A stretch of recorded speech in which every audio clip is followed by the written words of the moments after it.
Hello and welcome to The Daily Space. My name is Dr. Pamela Gay, and most weekdays the CosmoQuest team is here putting science in your brain. Today, however, is for Rocket Roundup. Let's get to it, shall we?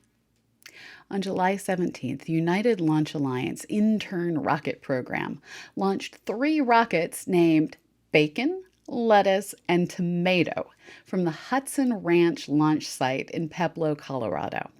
This was the 12th year of the program, which allows interns from all of ULA's sites to get experience working on hardware and network with more experienced mentors.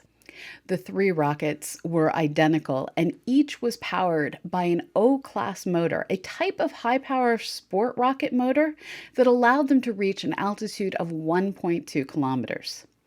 An O-class motor is basically the same as a small Estes motor you may have used in a model rocket, just bigger. And the permissions to get to launch this kind of a bigger rocket aren't the same as what you got when you launched, if you were like me, rockets that got caught in the trees. Motors of this power require the user to hold a Level 3 certification from one of the high-power rocket organizing bodies, AAA or NAR.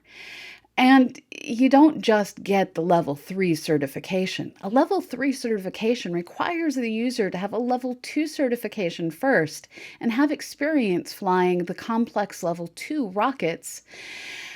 And only then can you get the Level 3 certification to construct and fly a rocket that meets a list of very detailed requirements related to construction and documentation.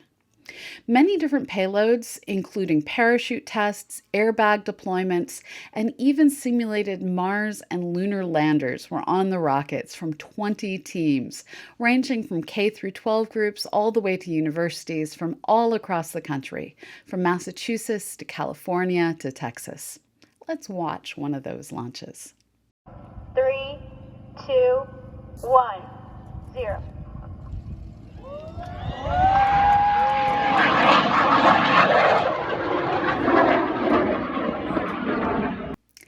After landing, the payloads were evaluated in 3 categories: payload design, testing, and performance, and the winning teams were awarded ULA Swag Packs. The rockets launched in the order lettuce, bacon, tomato. All were recovered successfully. On July 19th at 0019 UTC, a Long March 2C launched the 10th triplet of Yogan 30 remote sensing satellites for the Yogan constellation. Like nearly every Chinese remote sensing satellite, even the officially civilian ones, the satellite's mission was described as electromagnetic environment detection and related technical verification.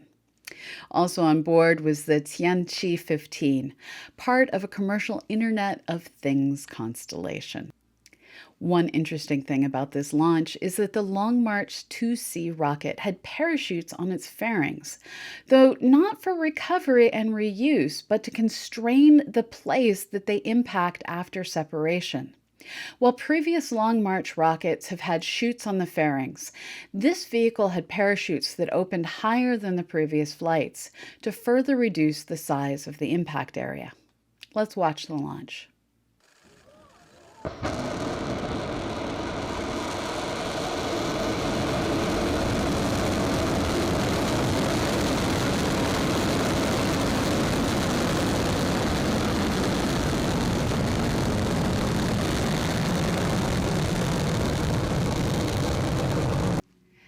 After nearly 30 years of development, the NALCO Science Multipurpose Laboratory Module was launched into orbit on July 21st at 1458 UTC from the Baikonur Cosmodrome in Kazakhstan on a Proton M rocket. It will take about a week for it to make it to the ISS, with docking expected on July 29th. However, there's a bit of space Tetris needed before it can actually dock with the International Space Station. At the time of launch, the Pirs module was occupying the Earth-facing port of the Zvezda module on the Russian part of the ISS. It will be undocked from the International Space Station a couple of days after the launch of NALCO. The Progress MS-16 vehicle currently docked at the piers will undock with the module attached and send Piers to a destructive re-entry in the ocean southwest of Australia. NALCO has a long and tortured development history. It was originally built in 1995 from even older spare parts manufactured for the Mir 2 station. It was supposed to be a backup in case of problems with the Zarsia model. Luckily, Zarsia successfully launched in 1998, marking the beginning of the assembly of the International Space Station. This left NALCO stuck on the ground. In 2004, plans were started to launch it into space in 2007. After an incredible number of delays that left people wondering if it would ever launch, including one major delay in 2019 as a result of contamination of the propellant tanks with sawdust. It was finally sent for testing in 2020. Naturally, this was delayed by the coronavirus pandemic. Testing was completed late last month, following which the module was integrated with its Proton rocket. On July 17th, just a few days before launch, the fully assembled rocket and spacecraft was rolled out to Site 200 at the Baikonur Cosmodrome. Launch was nominal, and we'll have a report for you when it docks with the International Space Station. Let's watch that launch.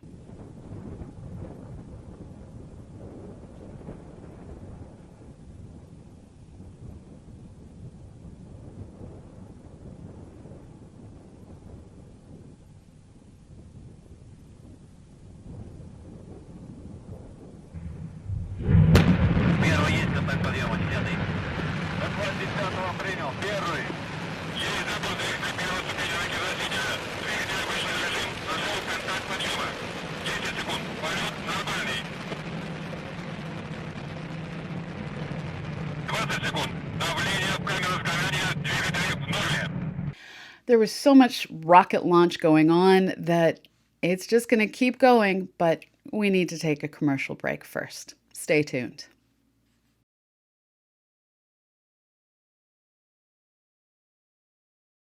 Welcome back. Blue Origin's new Shepard 16 set some new records, including both the youngest and oldest persons to fly into space. On July 20th at 1300 UTC, a Blue Origin New Shepard rocket launched its first crewed flight into space. On board were company CEO Jeff Bezos, his brother Mark, Wally Funk of the Mercury 13, and Oliver Damon, son of Joost Damon, a Dutch hedge fund manager. The launch of the New Shepard itself was completely nominal, with a few holds during the countdown sequence prior to launch. Capsule separation was uneventful, and the capsule reached an apogee of 107 kilometers, followed by a parachute landing for a total flight time of about 11 minutes. After capsule separation, the 4 passengers were allowed to unbuckle and float around the cabin for a few minutes. After landing, the 4 passengers were successfully helped from the capsule by ground crews and electric pickup trucks. A key part of the safing procedure is installing ground cable, as the capsule picks up quite the static charge during its flight through the atmosphere, and it can be hazardous for passengers to get out by themselves if it's not grounded first. A crowd of media and the passengers' families were there to greet them at the landing site. Let's watch some highlights from the flight. 5, 4, command engine start. 2, 1. Ignition.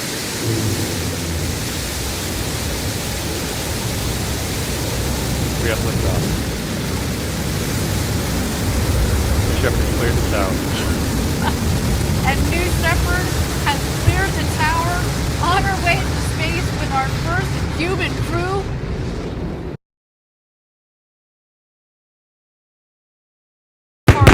Flight, our booster is about to return to its landing pad. There we see engine relights. The sonic boom.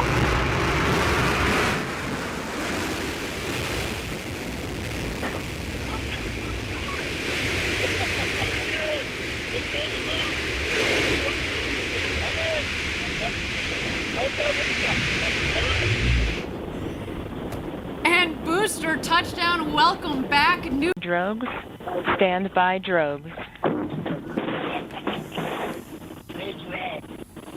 Stand by main. Stand by main.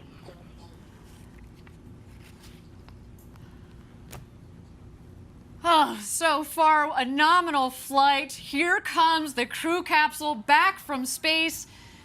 The drogues deployed. Here are the mains out, reefing and coming to full inflation. And just 6 feet above the ground, that cushion of air will puff, and they will have a soft touchdown, almost like just sitting in a chair. And touchdown. Welcome back, New Shepard's first human crew. According to New Shepard's senior engineer, Gary Lay, on the webcast, the landing site can be predicted to within about 300 meters before launch from wind measurements, which is how the ground crew got to the capsule within minutes of landing.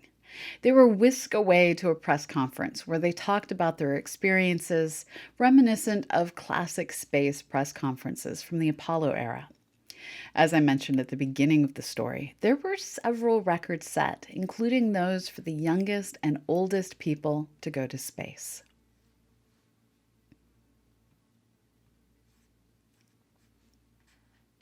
Wally Funk was one of 13 women who later became known as the Mercury 13. In 1961, a group of 13 women successfully completed a set of medical evaluations similar to those of the male Mercury 7 astronauts with the help of a private group of doctors. They petitioned Congress to be accepted to NASA, but were denied. Now 82 years old, Wally became the oldest person to fly into space on this flight, surpassing John Glenn, who returned to space on the Discovery's STS-95 when he was 77. She has wanted to go into space for a long time and even put down a deposit for a seat on the Virgin Galactic Spaceship Two back in 2012. Wally wanted to fly from a young age and took her first flight as a passenger at age 9. She got her pilot's license in her teenage years at Stevens College in Missouri. She became a flight instructor after college and was the first female flight instructor at Fort Sill in Oklahoma. Later, she worked with the FAA, becoming the first female aviation operations inspector, and she went on to the National Transportation Safety Board as an air safety inspector. She's qualified to fly everything from gliders to large airliners and has accumulated over 20,000 flying hours. The record for the youngest person to fly in space went to 18-year-old Oliver Damon, son of Jose Damon, who came second in an auction for the first paid seat on New Shepard. Another person had made the winning $28 million bid, but had to reschedule from this flight, so Oliver was moved up to this flight. In addition to being the youngest person to fly in space, he's only the 4th person from the Netherlands to do so. He's currently on a gap year after graduating from the Dutch equivalent of high school, during which time he has spent getting his pilot's license. Damon will be attending the University of Utrecht to study physics and innovation management starting in September. Though not a confirmed record, this is probably one of the most expensive graduation presents ever. The previous record holder for youngest space traveler was German Titov, who flew on Vostok 2 back in 1961 at age 25. He still holds the record for youngest person to make an orbital flight. This record will stand for some time as the youngest person on the upcoming Inspiration 4 orbital flight on a SpaceX Crew Dragon. Haley Asuno is 29. After the break, I'll tell you about another mission with young astronauts, Apollo 11, in This Week in Rocket History. Stay tuned.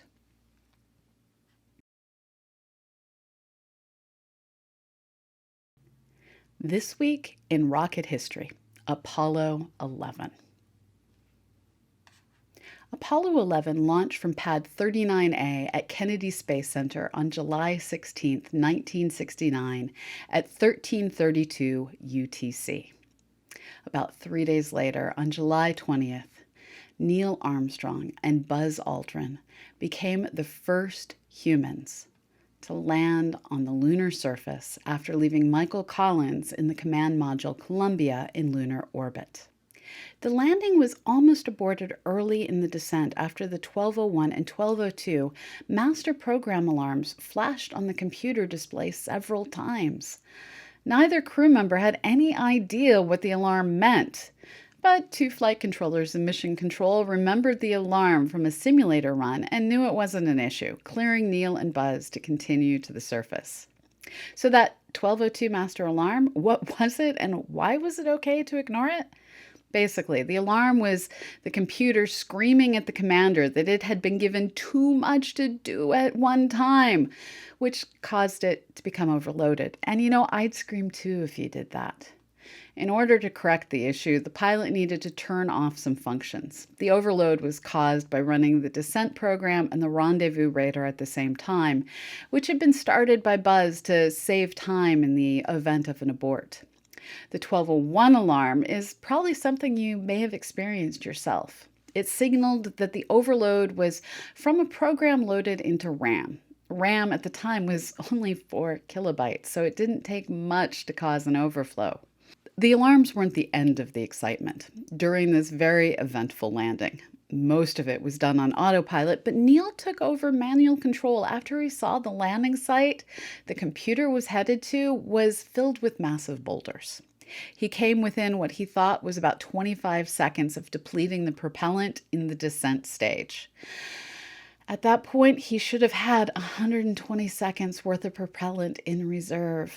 In actuality, the propellant was sloshing around in the tank, causing false low propellant warnings when there was actually more propellant than indicated. One other tense incident occurred when the astronauts were preparing to depart the lunar surface. At some point during their time on the surface, one of the astronauts accidentally broke off the switch to the breaker that controlled the ascent stage engine ignition circuit. If they couldn't flip the switch, they wouldn't be able to go back into lunar orbit to meet up with Collins and return to Earth in Columbia. Luckily, Aldrin was able to shove the cap of a felt-tip pen into the circuit breaker, completing the circuit and sending them on their way into history as the first humans to land on the moon and return. Overall, Armstrong and Aldrin spent just over 2.5 hours of a total 21 hours and 36 minutes on the moon, exploring the surface, collecting samples, and setting up experiments. The lunar module Eagle rejoined with Collins in the command module, and the 3 of them returned home. Splashdown in the Pacific Ocean southwest of Hawaii took place on July 24th, 1969 at 1650 UTC, thus concluding humanity's first crewed mission to the surface of the moon. Now for the weekly stats and your random space fact for the week after we take one more final quick break.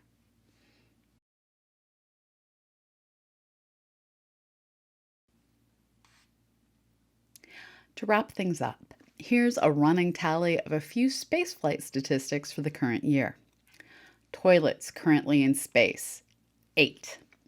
3 installed on the International Space Station, 1 on the Crew Dragon, 1 on the Soyuz, 1 on the Shenzhou, 1 on the Tianhe, and 1 on the NALCO module. Total 2021 orbital launch attempts, 69, including 3 failures. Total satellites from launches, 1,304. We keep track of orbital launches by where they launched from, also known as spaceport. Here's that breakdown. USA 27, China 24, Kazakhstan 6, Russia 6, New Zealand 3, French Guiana 1, India 1, Iran 1. Fact. Your random space fact for this week is that there are no direct photos of Neil Armstrong on the lunar surface during the Apollo 11 mission because he had the camera. The famous photo of a suited astronaut on the surface from the mission is actually Buzz Aldrin with Neil reflected in his visor. And that concludes The Daily Space.